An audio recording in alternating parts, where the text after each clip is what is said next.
वासुदेवाय कुटुंबकम, the world is a family. नमस्कार, मैं paediatric occupational therapist Prapti Saxena, centre head abilities unleashed Kanpur. एक बहुत ही सिंपल से सवाल का आंसर आप सभी को देने आई हूँ कि मैम, मेरा बच्चा ब्रश करने के बाद स्पिटिंग नहीं करता, मंजन को कुल्ला नहीं करता और मैं इसको कैसे सिखाऊं, मैं बहुत परेशान हूँ। माय डियर फ्रेंड्स, मैं हमेशा आप सबसे कहती हूँ कि जब भी आप किसी समाधान या रेमेडी की बात कर रहे हैं, आपको उसकी जड़ को पकड़ना है कि ये परेशानी की वजह क्या है। आज मेरे इस वीडियो को देखने के बाद मेरे सारे ही पेरेंट्स, मेरे सारे ही लिसनर्स अपने बच्चे के स्पिटिंग असेसमेंट को कर पाएंगे कि मेरा बच्चा स्पिटिंग की प्रक्रिया में स्टक क्यों है, वो मंजन करने के बाद, ब्रश करने के बाद स्पिट आउट क्यों नहीं कर पाता।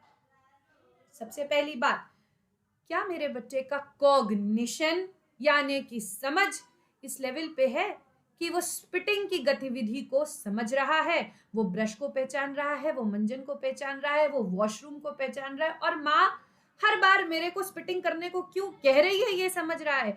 यदि आपको ऐसा मूल्यांकन में लगता है कि बच्चे का कॉग्निशन उस लेवल का नहीं है, तो आपका स्पेशल एजुकेटर आपका प्रथम मित्र होना चाहिए, जो आपको कॉग्निशन के रास्ते में आगे लेके जाएगा और आपके बच्चे की समझ में इजाफा करेगा कि बच्चे के कॉग्निशन को कैसे इंप्रूव करना है। यदि पॉइंट 1 क्लियर कि नहीं नहीं, बच्चे का कॉग्निशन बहुत अच्छा है, इतना तो अच्छा है ही कि वो इन सारी चीजों को समझ सकता है, पॉइंट नंबर 2 आता है बॉडी अवेयरनेस। क्या मेरे बच्चे की बॉडी अवेयरनेस इस लेवल पे है कि वो पानी को, इस जेस्चर को बना के मुंह में ले सके, या मम्मी ने अगर पानी को मुंह में दिया है तो वो मुंह में रोक सके, या अगर मैंने डायरेक्ट सिपर से पानी लिया है तो मैं पानी को मुंह में रोक सकूं, और रोक सकूं तो कितनी देर तक के लिए रोक सकूं, और अगर कुछ देर तक के लिए रोक सकूं तो क्या मैं उसको सही जगह पे स्पिट आउट कर पा रहा हूं, या मैं रोक तो सकता हूं लेकिन मैं कहीं भी निकाल देता हूं और मुझे ये नहीं समझता, मैं ये नहीं कर पा रहा हूं कि पानी को अंदर लेना है, 5 सेकेंड के लिए मुंह में रोक के रखना है और फिर वॉश बेसिन में स्पिट आउट करना है। यदि आपके बच्चे की बॉडी अवेयरनेस अच्छी नहीं है तो आपका ऑक्यूपेशनल थेरेपिस्ट आपका प्रथम मित्र हुआ। और साथ ही पेरेंट को यह भी कोशिश करनी है कि मेरा बच्चा सकिंग की गतिविधि, ब्लोइंग की गतिविधि एंड मेरा बच्चा होल्डिंग समथिंग इन माउथ की गतिविधि में धीरे धीरे दैनिक क्रियाओं से, दैनिक अभ्यासों से महारथी होने लगे। मान लीजिए ये सेकंड वाला पॉइंट भी आपके बच्चे का अचीव्ड है, यानी कि बच्चे का कॉग्निशन और बच्चे का बॉडी अवेयरनेस दोनों चीजें बहुत अच्छी हैं। तब हम आ जाते हैं तीसरे पॉइंट पे, और वो बहुत महत्वपूर्ण पॉइंट है क्योंकि वो पॉइंट ये कहता है बच्चे का सेंसरी इवैल्यूएशन क्या कहता है। क्या आपका बच्चा लाइट टच यानी हल्की छुअन को महसूस कर सकता है, उस पर पॉजिटिवली रिस्पॉन्ड कर सकता है? क्या आपका बच्चा ब्रश को टाइटली पकड़ सकता है? क्या आपका बच्चा ग्लास को मुंह में ले जा सकता है?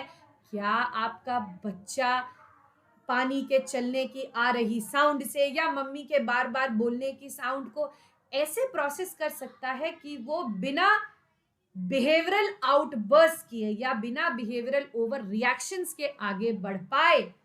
ये सारी ही चीजें बच्चे के सेंसरी एनालिसिस में चली जाती हैं, जिसका समाधान करने के लिए आपका ऑक्यूपेशनल थेरेपिस्ट आपका प्रथम मित्र होना चाहिए। और माय डियर फ्रेंड्स, याद रखिए, आपका occupational therapist sensory integration methodology, sensory integration technique का यूज करके उस टेक्निक में महारथी होना चाहिए, ताकि वो एक समयबद्ध तरीके से आपके बच्चे के सेंसरी चैलेंजेस को चैनलाइज कर सके और उसको अडेप्टिवली अपने बच्चे को ये सिखा सके कि कैसे even with the sensory challenges हम आगे इस अडेप्टिव क्रिया को सीख सकते हैं।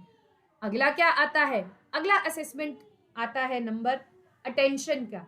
क्या मेरे बच्चे का अटेंशन इस लेवल पे है कि मैं एक जगह पे खड़े होके कुछ देर के लिए आईने में देख सकता हूँ?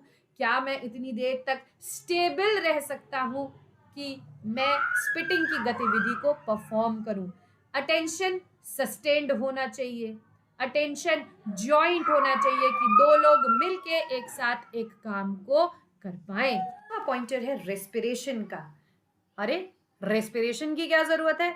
ब्रीदिंग की क्या जरूरत है? ब्रीदिंग में ट्रेनिंग की क्या जरूरत है स्पिटिंग सिखाने के लिए? बिल्कुल जरूरत है। कैसे? पानी को मुंह में रखिए और रोकने की कोशिश करिए। क्या आप पानी को मुंह में रखे रखे सांसों को ले सकते हैं? नहीं ले सकते। आपको इस क्रिया में कुशल होना पड़ेगा कि आप सांस को चाहें जब थोड़ी देर के लिए रोक सकें, या बेहतर शब्दों में कहा जाए तो अपनी सांसों को voluntarily hold, control and release कर सके। अब बच्चों में ये कैसे होता है? ओम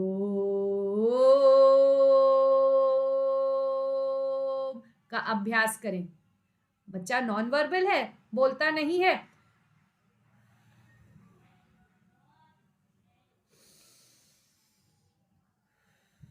डीप ब्रीदिंग का अभ्यास करें। रेस्पिरेशन में बच्चे के असेसमेंट को करें, और यदि आपको यहाँ पे पॉइंटर में लूप होल दिखता है तो इस पे काम करें।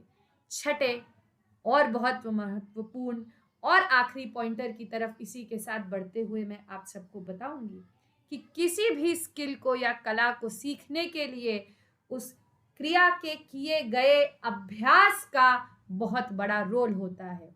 मेरे सेंटर पे जो भी माँ स्पिटिंग की समस्या लेके आती हैं, मैं उनको बोलती हूँ, माय डियर फ्रेंड, हर खाने के बाद बच्चे को स्पिटिंग कराइए। कैसे कराइए? ताकि आपका बच्चा स्पिटिंग की क्रिया से फ्रेंडली हो जाए। उसके दो फायदे हैं, बच्चे का मुंह भी क्लीन होगा, पड़ा हुआ खाना कोई मुंह में नहीं रहेगा जिससे सड़न नहीं होगी, साथ ही बच्चा स्पिटिंग की क्रिया से फ्रेंडली हो जाएगा। पहले दिन नहीं करेगा, बिल्कुल मानते हैं, लेकिन जब आपका ये 100वां अभ्यास होगा तो आपको सक्सेस निसंदेह मिलेगी। रिपीटेड इंटरवल्स पे हर फीडिंग के बाद, हर खाने के बाद बच्चे को स्पिटिंग फैसिलिटेट करना, स्वावलंबी रूप से छोटे गोल बनाना कि यदि मेरा बच्चा आज स्वयं से पानी मुंह में नहीं ले रहा तो आज मैं सिर्फ उसको ग्लास पकड़ना सिखाऊंगी, कल मैं उसको मुंह में पानी लेना सिखाऊंगी। स्वावलंबी रूप से स्पिटिंग की क्रिया के एक्सपोजर पे काम करिए दिन में 4 से 5 बार, क्योंकि यूजुअली हिंदुस्तानी सभ्यता में हम 4 से 5 मील्स बच्चों को देते हैं। और आखिरी और सबसे महत्वपूर्ण बात, माय डियर फ्रेंड्स, किसी भी प्रोसेस में अपनी पॉजिटिव एनर्जी डालना सबसे बेसिक ड्यूटी है। तो हम जितनी बार भी स्पिटिंग की क्रिया का अभ्यास कर रहे हैं बहुत सारी पॉजिटिव ऊर्जा के साथ, बहुत सारी एनर्जी के साथ और एक पॉजिटिव नोट पे कर रहे हैं कि आज नहीं तो कल ये जरूर होगा, क्योंकि मैं क्रियाबद्ध, दिशाबद्ध, scientifically proven and logical way से स्पिटिंग की क्रिया को सिखा रही हूँ। साथ ही मैं स्पिटिंग की क्रिया को सिखाने के प्रोसेस को एंजॉय करके कर रही हूँ। अगली बार फिर मिलूंगी आपकी एक छोटी सी समस्या का आसान सा समाधान टेक्निकल वे में लेने के लिए। Till then remember, world is a family. वासुदेवाय कुटुंबकम।